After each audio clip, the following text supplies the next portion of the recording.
신약성경 194페이지 정도에 있습니다. 사도행전 5장 1절에서 11절 우리 교독하겠습니다. 아나니아라는 사람이 그의 아내 삽비라와 더불어 소유를 팔아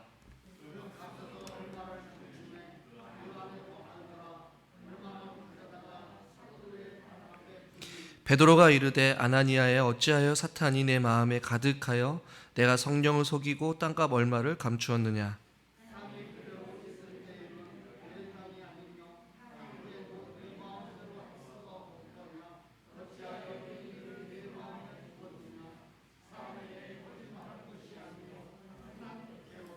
아나니아가 이 말을 듣고 엎드려져서 혼이 떠나니 이 일을 듣는 사람이 다 크게 두려워하더라.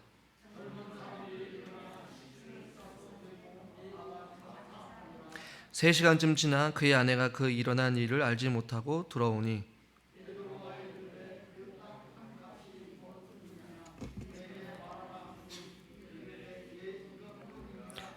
베드로가 이르되 너희가 어찌하여 함께 꾀하여 주의 영을 시험하려 하느냐. 보라 내 남편을 장사하고 오는 사람들의 발이 문 앞에 이르렀으니 또 너를 메어 내가니라 하니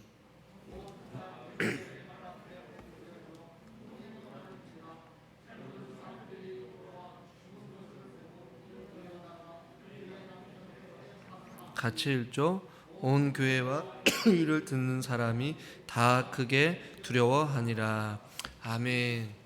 수요 저녁 예배에 나오신 여러분들을 환영하고 축복합니다. 우리가 주일날 교회에 대해서 이야기를 하면서 이 지상에 있는 교회, 땅에 있는 이 교회는 전투하는 교회라고 말씀을 드렸어요.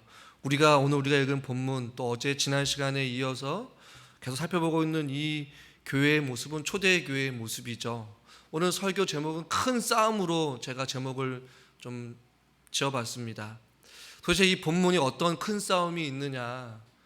전투하는 교회라고 제가 교회에 대해서 이야기를 했는데 왜 제가 큰 싸움이라고 이야기를 했냐면 우리가 있는 본문은 단순히 그냥 5장 아나니아와 삽비라의 사건으로만 보면 그냥 큰 싸움이 아닐 수도 있겠지만 우리가 그동안 살펴봤던 사도행전 1장부터 4장까지의 내용, 특별히 그 전 시간에 서로 물건을 통용하며 집을 팔고 또 재산을 사도들의 발 앞에 두면서 서로가 나눠주고 또 서로가 섬겼던 그 모습들, 그 가운데에 좋은 예로 또 바나바라는 사람을 언급하면서 바울과 어떤 좋은 동역자로서의 삶을 하나님께 미리 예비하셨던 바나바에 대해서 이름을 언급하면서 또 이름을 언급하지 않은 많은 사람들이 주님 앞에 헌신하고 소유를 팔았던 아주 좋은 또 성경적인 또 서로 안에 아름다운 교회의 모습을 우리가 도전적으로 살펴보게 되었다면 우리가 읽은 본문은 그에 이어서 그 반대의 모습, 교회 안에 좀 부정적이거나 좀 어렵고 또 불미스러운 일도 있음을 우리에게 보여주고 있어요.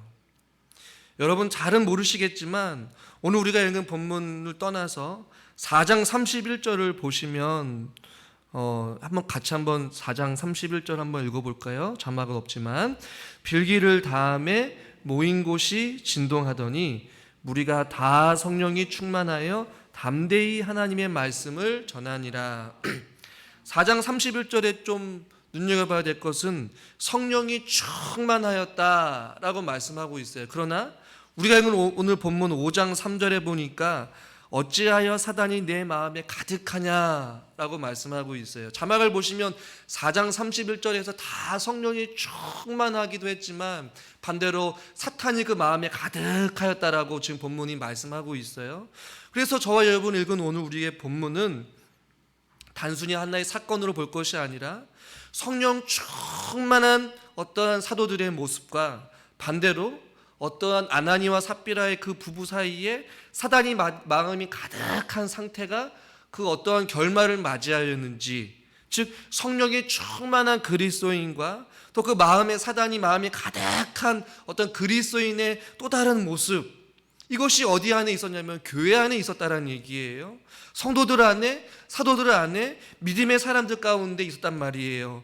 좀 전까지만 하더라도 많은 사람들이 성령에 충만하여서 함께 기도했을 때에 땅이 진동하고 성령에 충만하였어요. 그래서 그 성령에 충만한 상태로 각자의 소유를 자발적으로 팔았다란 말이에요. 그런데 지금 오늘 아나니와 삽비라 부부 역시 소유를 팔았다라고 1절에 말씀하고 있어요. 1절 보십시오. 아나니아라는 사람이 그의 아내 삽비라와 더불어 소유를 팔아 라고 말씀하고 있어요. 그러니까 4장 후반절부터 계속해서 이어지고 있는 것은 성령이 충만한 사람들이 각자가 자원하는 마음으로 소유를 팔아서 사도들의 발 앞에 두었고, 오늘 우리가 읽은 본문의 이 한 부부 역시도 소유를 팔았다란 말이에요. 그런데 그 이후에 조금 다른 행동을 하고 있음을 우리는 알 수가 있어요. 2절 말씀을 보십시오. 2절 말씀을 한번 읽겠습니다. 본문 2절입니다. 그 값에서 얼마를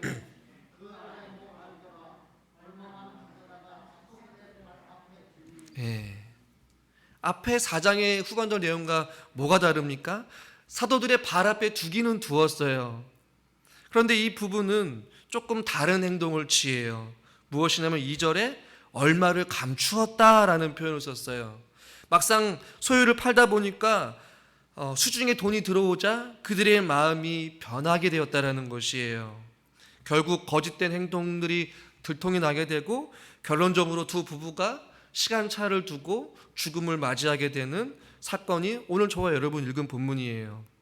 이 본문을 가지고 그냥 단순히 이들이 생명을 잃은 것이 하나님께 모두 다 바치지 않았기 때문에 죽음을 맞이했다라고 본문을 그냥 생각하고 하나의 이야기로 치부해버리면 결코 본문의 의미를 우리는 이해할 수가 없어요. 넓은 의미에서 성령이 충만한 어떠한 사람과 또 마음 가운데 사단이 충만한 사람의 어떠한 치열한 영적인 상황들이 이 교회 안에 계속해서 전투하는 교회와 같이 우리의 삶 가운데서도 동일하게 일어나고 있음을 우리는 본문을 통해서 우리는 바라봐야 된다는 얘기예요.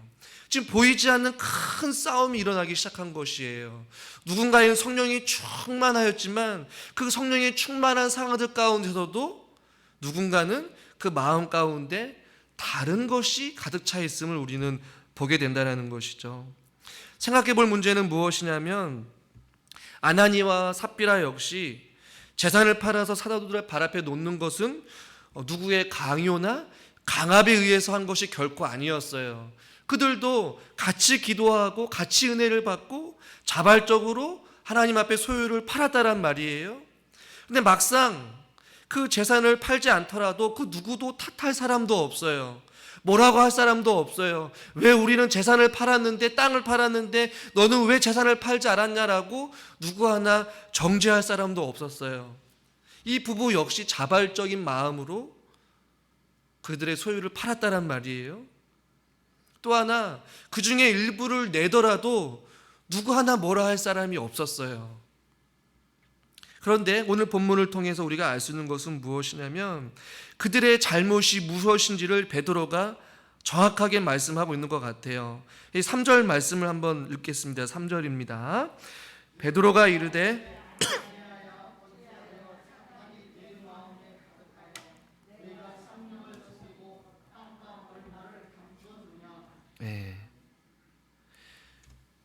이 부부의 마음 가운데 무엇이 지금 가득하다고 말씀하고 있어요? 사탄이 내 마음에 가득하였다라고 말씀하고 있어요.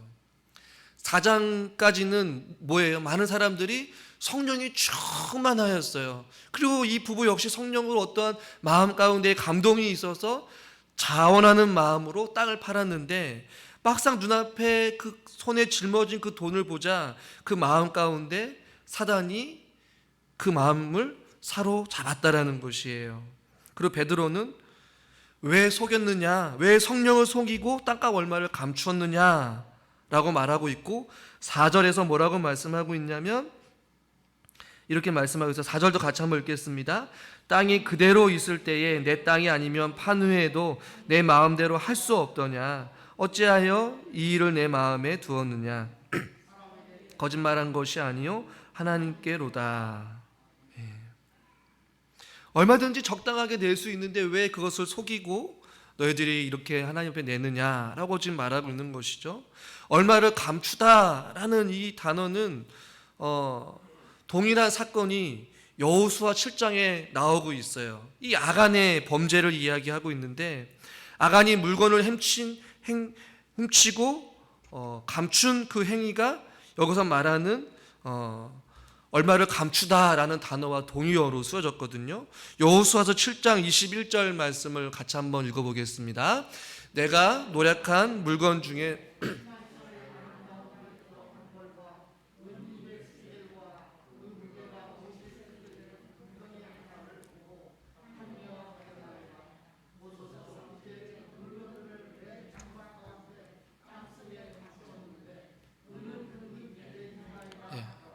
감추었다라는 단어와 여기서 말하는 본문에서 말하고 있는 그 단어와 동일한 것이에요. 땅 얼마를 감추었다. 아간도 그랬고 아나니와 삽비라도 동일하게 어떤 이러한 잘못을 하나님 앞에 범하고 있는 것이죠. 베드로는 그래서 어찌하여 사탄이 내 마음에 가득하여 하나님을 속이고 있느냐라고 말씀하고 있거든요. 우리가 이 본문을 이해하기에 앞서 우리가 분명하게 첫 번째로 먼저 기억해야 될 것은 무엇이냐면, 인격적인 우리의 삶 가운데에 사탄이 분명히 존재한다라는 사실을 오늘 본문을 통해서 우리는 발견하게 돼요. 에베소서 2장 1절과 2절에 보면 이렇게 말씀하고 있어. 제가 1절, 여러분들이 2절 교독하겠습니다. 그는 허물과 죄로 죽었던 너희를 살리셨도다. 풍조를 따르고 공중의 권세 잡은 자를 따랐으니 곧 지금 불순종의 아들들 가운데서 역사하는 영이라. 여기서 말한 이 세상 풍조를 따르고 공중의 권세를 잡은 자를 따랐으니 곧 지금 불순종의 아들들 가운데 역사하는 영이라. 이것이 바로 사탄이었거든요. 마귀가 사람의 마음을 지배하고 불순종의 아들, 죄의 노예로 만든다라는 것이에요. 읽진 않겠지만 요한복음 8장에 보면 사탄은 거짓말장이요 거짓의 아비다 라고 말씀하고 있어요. 그러니까 사탄은 우리 마음 가운데 찾아와서 우리를 자꾸 거짓말쟁이로 만들게 하고 성령을 속이고 하나님을 속이게 하는 어떤 그러한 존재란 말이에요. 누가복음 22장에 보니까 유다에게 사탄이 들어가니 라고 말씀하고 있거든요. 사탄이라는 존재가 있어서 유다에게 사탄이 들어가서 예수를 팔게끔 유다의 마음을 사로잡았다라는 것이에요. 유다를 지배한 것이었어요. 여러분 보십시오. 얼마 전까지만 해도 많은 사람들이 성령으로 충만하고 땅에 진동하고 있는 이 놀라운 성령의 역사를 경험했지만, 한순간에 이 부부에게 사탄의 마음이 가득했다라고 성경은 우리에게 말씀해주고 있어요. 결국에는 이 부부는 사단에 의해 지배를 당하게 된 것이었죠. 아나니아에게는 사탄에게 마음을 빼앗긴 것이에요. 마음을 내어준 것이에요. 사탄의 먹잇감이 된 것인 것입니다. 아까 전에 아간도 이야기를 했잖아요. 아간도 하나님 앞에 정직하게 고백할 수 있는 기회가 있었어요. 이스라엘 백성들이 아이성 전투에서 큰 패배를 당하고 나서 하나님의 명령에 의해서 그 범인을 색출하기 위해 제비뽑기를 시작했습니다. 아간이 속한 유다가 뽑히게 되었어요. 12지파에서. 그리고 아간이 속한 그 세라 족속이 또 뽑히게 되었어요. 또 삿디 가문이 뽑히게 되었고, 계속해서 뽑다 보게 되니까 아간에게까지 찾아오게 된 것이었어요. 자신이 속한 어떠한 족속과 가문이 뽑혔을 때 아간을 얼마든지 하나님 앞에 또 사람들 앞에 자수할 수 있는 기회가 있었지만, 마지막 자기가 걸려드는 그 순간까지 자수를 하지 않았어요. 오늘 우리가 읽은 이 아나니아뿐만이 아니라 삽비라를 보십시오. 7절을 보겠습니다. 7절. 3시간쯤 지나 그의 아내가 그 일어난 일을 알지 못하고 들어오니 베드로가 또 질문을 해요. 8절. 이것뿐이냐? 9절에 베드로가 이르되 너희가 어찌 함께 꾀하여 주의 영을 시험하여 보느냐. 보라, 내 남편을 장사하고 오는 사람들이 반이 문 앞에 이르렀으니 또 너를 메어 나가 내 가리라 라고 말씀하고 있어요. 삽비라 역시 결국에는 죽음을 맞이하게 됨을 성경을 통해서 우리는 발견하게 돼요. 베드로의 말을 잘 보시면 9절에 베드로가 이르되 너희가 어찌 함께 꾀하여 주의 영을 시험하느냐. 함께 꾀하다라는 말은 무엇이냐면 부부가 같이 한마음이 되어서 하나님을 속였다라는 지금 표현인 것이에요. 아나니아뿐만이 아니라 삽비라 역시 사단에게 마음을 빼앗긴 것이에요. 아나니아, 삽비라, 유다, 아간 역시 모두 사단에게 마음을 빼앗기게 되었고 지배를 당하게 돼서 결국에는 거짓의 아비인 이 사단의 마음이 불순종의 아들로 바뀌어서 이들이 하나님을 속이게 되었고 성령을 속이게 되는 이러한 일들이 일어나게 됐단 말이에요. 저는 저와 여러분들에게 같이 한번 우리에게 스스로 질문을 던져봤으면 좋겠어요. 이 자리에 앉아있는 여러분들과 제 마음 가운데 무엇으로 충만하십니까? 많은 사도들이 다 성령이 충만하여서 땅에 진동할 만큼 찬양을 할 때에, 기도를 할 때에, 말씀을 들을 때에 우리 마음 가운데 주의 심령, 주의 성령으로 충만하여서 기도할 때에, 찬양할 때에, 말씀을 들을 때에 아멘 아멘 하면서 기쁨이 넘치고 은혜가 넘치고 할렐루야. 오늘 우리가 좀 모르는 찬양을 했잖아요. 주를 찬양, 주를 찬양, 손을 들고 찬양, 찬양을 부를 때에 은혜가 넘치고 마음의 기쁨이 넘치고 감사가 넘쳐야 되는데 그 반대로 우리 마음 가운데 무엇으로 가득 차 있냐는 것입니다. 제가 좋아하는 로이드 존스 목사님은 이런 이야기를 해요. 성령님과 이 사탄 모두 다가 우리 마음을 차지하려고 애쓰고 있다라고 말씀하고 있어요. 성령님도 우리 마음 가운데 찾아와 주셔서 우리가 주의 성령으로 충만하기를 원하고 우리의 심령이 주의 사랑으로 가득 넘치기를 원하고 주의 은혜로 충만하여져서 하나님 뜻대로 순종하기를 원하고 마치 어린아이가 선한 목자 되신 주님의 음성에 귀 기울이며 주님 말을 사랑하고 우리의 시선과 우리의 마음이 세상으로 빼앗기지 아니하고 주님만 바라보며 살기를 원하는 것이 성령 하나님 우리 아버지의 마음 아니겠어요? 할렐루야. 근데 마찬가지로 사단도 우리가 자꾸만 불순종의 아들로서 그들의 지배를 받기를 원하고 하나님과 멀어지기를 원하고 우리의 심령 가운데 우리 마음대로 살아가고 싶은 그런 마음을 차지하려고 자꾸만 애쓰고 있다는 얘기예요. 그래서 저는 교회가 전투하는 교회라는 표현을 썼다는 얘기예요. 지금도 교회 안에서 성령 하나님도 일하시지만 반대로 누구도 일하고 있다는 얘기예요? 사탄도 일하고 있다는 얘기예요. 누가복음 22장 31절 이렇게 말씀하고 있어요. 같이 한번 읽어봅시다. 시몬아 시몬아 보라 사탄이 너희를 밀가부르듯 하려고 요구하였으나 사탄이 밀가부르듯 계속해서 요구한다라고 말씀하고 있어요. 시몬 베드로에게 말이죠. 베드로전서 5장 8절에도 보면 대적 마귀가 우는 사자같이 두루다니며 삼킬 자를 찾고 있다라고 말씀하고 있어요. 여전히 우리 안에 이런 일들이 일어나고 있다는 얘기예요. 여러분 보십시오. 지금 우리가 읽은 이 본문은 초대교회의 사도들의 많은 사람들이 주의 은혜를 받고 성령이 충만한 지 얼마 안 됐던 시간들이었어요. 땅이 진동하고 주님의 은혜로 가득 찼던 이 상황 가운데 그 반대로 또 다른 정반대의 일이 지금 일어나고 있다는 것이에요. 이것은 무엇을 이야기합니까? 얼마든지 교회 안에 성령도 역사하지만 사단도 역사한다는 사실을 우리에게 보여주고 있는 것이에요. 뭐예요? 큰 싸움, 크고 작은 싸움들이 우리 가운데, 여러분의 마음 가운데, 저의 심령 가운데, 앉아있는 여러분의 심령 가운데 계속해서 일어나고 있다는 말이에요. 언제부터요? 여러분들이 교회에 나오려고 마음 순간부터, 아니요, 여러분의 교회 문턱을 밟는 그 순간부터 여러분의 마음 가운데 예배를 듣지 못하도록 계속해서 끊임없이 여러분의 심령의 마음을 빼앗으려고 하는 어둠의 사단의 세력들이 계속해서 여러분의 마음을 흔들고 있다라 여러분 생각해 보십시오. 이 자리에 앉아있는 우리의 예배 시간들이 전투가 돼야 된다는 얘기예요.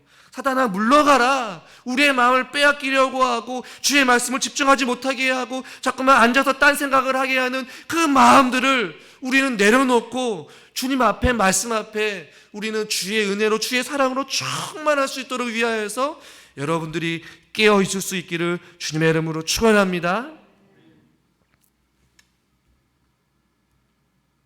이 큰 싸움의 결과를 보세요. 하나님의 심판이 있거든요. 하나님을 속이는 이 행동의 그 결과를 여러분 보십시오. 마귀의 마음이 빼앗겨서 그 마귀의 말을 들은 결과를 보시면 심판이었고 죽음이었고 파멸이었어요. 그럼 기회가 있을 때에 회개하고 돌아서야 된다는 얘기입니다. 또 반대로 하나님의 심판만 있었게요? 아니에요. 하나님의 승리도 있었어요. 저와 여러분들이 하나님 앞에 주의 은혜로 충만하여져서 승리의 삶을 살아갈 수 있기를 주님의 이름으로 축원합니다. 반대로 우리의 마음이 빼앗기면 결국에는 지게 되어 있어요. 마귀에게 굴복하게 되어 있어요. 실패하게 되어 있어요. 넘어지게 되어 있어요. 시험에 들고 결국에는 하나님과 멀어질 수밖에 없어요. 은혜를 못 누려요. 하나님과 멀어지게 된다는 것이죠. 그리고 거짓말을 하게 된다는 것입니다. 갈라디아서 5장에 보면 이 육체의 일은 현저하니 육체의 일이라고 이야기하면서 마귀에게 마음이 빼앗기는 자들의 삶의 모습을 보면 분쟁도 있고 시기도 있고 당짓는 것도 있고 분열함도 있고 투기도 있어요. 교회 안에 주의 은혜로 충만한 사람보다 그 반대의 사람들이 있다면 교회 안에도 분쟁이 있을 수 있고요, 시기도 있을 수 있고요, 당을 짓는 것도 있고 깨어짐, 분열, 시기, 질투가 얼마든지 있을 수 있다는 얘기예요. 그러나 그 다음 구절에 보면 성령의 열매는 이라고 말씀하고 있거든요. 성령으로 충만한 사람들, 육체로 마음이 사단에게 빼앗기는 자들의 그 반대의 성령으로 충만한 삶의 열매는 여러분 잘 아시잖아요. 사랑, 희락, 화평, 오래 참음. 아멘 좀 해보십시오. 자비, 양성, 충성, 온유, 절제가 있다란 말이에요. 여러분 무엇으로 가득 차기를 원합니까? 주의 성령으로 충만하여져서 사랑이 흘러 넘쳐서 이 초대교회 사도들과 성도들처럼 서로의 소유를 아낌없이 기꺼이 내어드리면서 서로 사랑하고 서로 자비하고 또 충성하며 온유하고 절제하는 이런 아름다운 성령의 열매들이 맺혀야 되지 않겠어요? 그래서 바울은 결론적으로 갈라디아서 5장 24절 이렇게 말씀하고 있습니다. 같이 한번 읽어볼까요? 그리스도 예수의 사람들은 육체와 함께 그 정욕과 탐심을 십자가에 못 박았느니라. 할렐루야, 할렐루야. 그 정욕과 탐심을 십자가에 못 박는 것밖에 없다라는 것이에요. 우리가 주님의 은혜로 충만하기 위해서 십자가에 못 박는 이러한 삶이 우리 가운데 필요하다라는 것입니다. 성령으로 충만하기 위해서 이 사단의 공격, 끊임없는 이 문제들을 우리 힘으로는 해결할 수가 없어요. 우리 아까 전에 찬양으로 고백했죠. 제가 찬양의 가사를 잠깐 다시 한번 읽어드리면 세상의 유혹의 시험이 내게 몰려올 때에 나의 힘으로 그것들 모두 이길 수 없네 라고 말씀하고 있어요. 이 아나니와 삽비라도 여러분 소유를 팔았을 때에 어떤 마음이 있었겠습니까? 말씀을 듣고 같이 기도하다 보니까 그들의 마음에 감동이 있는 것이에요. 기꺼이 하나님에 바치고 싶은 어떤 그 마음의 감동과 어떠한 결단의 헌신의 수고가 있었단 말이에요. 그런데 그 당장 눈앞에 보이는 그 물질 앞에서 그들의 마음이 빼앗기게 되었고 무너지게 되니까 결국에는 하나님을 속이게 되었다는 말이에요. 세상에 끊임없는 유혹이 올 가운데 몰려올 때에 우리가 그것들 다 이길 수 없어요. 그러나 우리가 이길 수 있는 것은 무엇이냐면 3절의 가사말을 보면 주위를 둘러보면 아무도 없는 듯 믿음의 눈을 들면 보이는 분 계시네. 지금도 내 안에서 역사하고 계시는 사망과 어둠의 권세 물리치신 예수님. 할렐루야. 사망과 어둠의 권세를 물리치신 예수님의 능력으로 우리는 이길 수 있음을 믿으시길 바랍니다. 전쟁은 우리에게 속한 것이 아니라 하나님께 속해 있어요. 우리는 손을 높이 들고 주님을 찬양하며 하나님 앞에 우리의 인생을 맡기고 하나님 앞에 갈급한 마음으로 주님의 은혜를 구하면서 살아갈 때에 우리는 사단의 그 끊임없는 공격으로부터 우리는 이길 수 있는 것이고 우리의 마음을 지킬 수 있는 것이고 우리의 마음을 빼앗기지 아니하고 주의 은혜로 충만할 수 있다는 것이에요. 죽음을 정복하시고 사단을 물리치시며 그 죄의 문제를 해결해 주신 그분, 바로 그 예수 그리스도의 능력으로 저와 여러분들이 이겨낼 수 있기를 주님의 이름으로 축원합니다. 복음의 능력을 믿으십시오. 로마서 1장 16절 말씀 같이 한번 읽어보겠습니다. 내가 복음을 부끄러워하지 아니하노니 이 복음은 모든 믿는 자에게 구원을 주시는 하나님의 능력이 됨이라. 할렐루야. 모든 믿는 자에게 구원을 주시는 무엇이라고요? 하나님의 능력이 됨이라. 이 하나님의 능력으로 저와 여러분들이 이길 수 있음을 여러분 믿으시길 바랍니다. 또 다음으로 생각해 볼 것은 무엇이냐면 한번 같이 믿음으로 한번 따라해 볼까요? 완벽한 교회는 없다. 예. 이 완벽한 교회는 없다라는 것을 우리는 발견하게 돼요. 여러분, 이 사도들과 함께 있던 이 부활의 산 증인들과 이 놀라운 기적과 표적이 일어나게 되고 성령의 뜨거운 역사로 땅이 진동하게 되는 이 은혜의 파도가 일어나는 이 상황, 초대교회에 얼마나 아름다운 모습이 있습니까?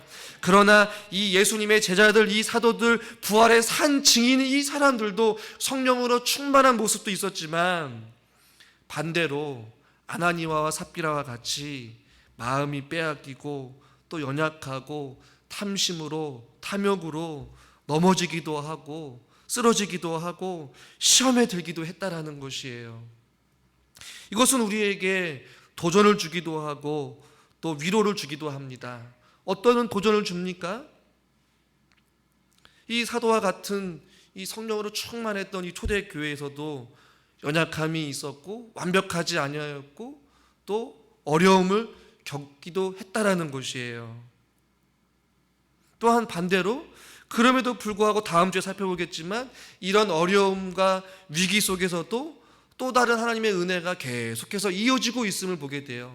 전투하는 교회, 때로는 실패하는 것 같고 넘어지는 것 같고 교회가 어려움을 당하고 환난을 겪는다 할지라도 주님이 함께 하시고 끊임없이 기도하다 보니까 계속해서 믿는 자들의 수가 늘어나게 되었고 하나님의 그 성령의 충만한 은혜들이 계속해서 이어지고 있음을 보게 된다는 것이에요.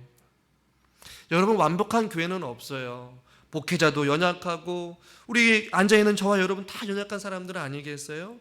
교회 안에 왜 문제가 없겠습니까? 왜 연약함이 없겠습니까? 그러나 우리에게 소망이 있다면 우리와 함께 하시는 주님이 교회를 사랑하시고 또 교회의 머리 되신 주님이 우리와 함께 하시기 때문에 우리는 아름다운 공동체를 이루기 위하여서 계속해서 같이 함께 믿음 생활하는 줄 믿으시길 바랍니다.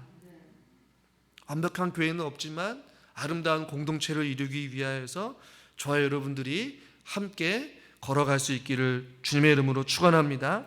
마지막으로 생각해 볼 것은 이 물질에 대한 바른 사용을 저와 여러분들이 할 줄 알아야 된다는 것이에요. 이들의 모습들을 보면 그 얼마를 감추었다라고 말씀하고 있잖아요. 또 반대로 누군가는 그 물질을 사도들의 발 앞에 두었다라고 말씀을 드렸어요. 지난 시간에도 말씀을 드렸고 이번 시간에도 말씀드리고 싶은 이유는 무엇이냐면 이들의 물질에 대한 생각이 지금 각자가 다르다라는 얘기예요. 이름도 없이 빛도 없이 자기의 물질을 사도들의 발 앞에 둠으로 말미암아 이 물질은 하나님의 은혜로 온 것이기 때문에 하나님 앞에 아낌없이 바칩니다 라고 생각하는 사람이 있는 반면에 아나니와 삽비라 같이 사단의 마음이 그의 마음을 사로잡기 시작하였고 당장 눈앞에 손에 짊어진 그 돈을 가지게 되자 물질에 대한 바른 사용이 안 되었음을 보게 된다는 것이에요. 우리들의 삶 가운데서도 가장 많이 넘어지고 가장 많이 고민에 빠지고 가장 많이 마음 가운데에 시험에 들 수 있는 궁극적인 요소 중에 하나는 바로 물질이라고 저는 생각되어져요. 주님 앞에 또 사람들의 어떤 관계 속에서 생활하면서 끊임없이 어떠한 우리의 먹고 마시는 문제로 인하여서 이 물질에 대한 바른 사용을 할 수 있는 능력과 지혜를 달라고 여러분들 기도하시길 바랍니다. 그리고 교회 안에서도 교회 재정을 또 꾸려나가고 사용할 때에 하나님의 것을 소중하게 여기고 함부로 사용해서도 안 되고 속여서도 안 되고 하나님 보시기에 합당한 물질을 사용할 수 있는 교회가 되어줄 수 있도록 위하여서 우리는 힘쓰고 애쓰고 기도해야 된다는 것을 우리에게 보여주고 있어요. 이 아나니와 삽비라의 죽음은 오늘 결국에는 11절에 뭐라고 말씀하고 있습니까? 온 교회와 이 일을 듣는 사람들이 다 크게 두려워하였다라고 말씀하고 있어요. 무엇을 두려워하였을까요? 물질을 잘못 사용하였을 때에 혹은 하나님을 속였을 때에 일어나게 되는 결과를 보고 두려워했다라는 것이에요. 여러분, 저와 여러분들이 교회 안에서의 재정도 지금처럼 투명하게 잘 운영해 나가면서 또 이 물질을 주의 영광을 위하여서 지혜롭게 또 사용할 수 있는 저와 여러분이 되었으면 좋겠고, 여러분의 개인의 삶 속에서도 하나님을 향한 물질에 대한 바른 신앙관을 가지고 믿음 생활할 수 있는 우리 귀한 성도님들 될 수 있기를 주님의 이름으로 축원합니다. 말씀을 정리하면 이 아나니아와 삽비라의 이야기는 이 두 사람의 이야기뿐만 아니라 저와 여러분들에게도 해당되는 보이지 않는 영적인 큰 싸움이라는 사실을 여러분 잊지 마시고 우리의 마음을 사단에게 내어주지 말고 성령 하나님 앞에 우리의 인생을 맡기고 주의 성령으로 충만하여져서 저와 여러분들이 또 승리의 삶을 살아갈 수 있기를 주님의 이름으로 간절히 축원합니다. 교회 소식 잠깐 전하면요,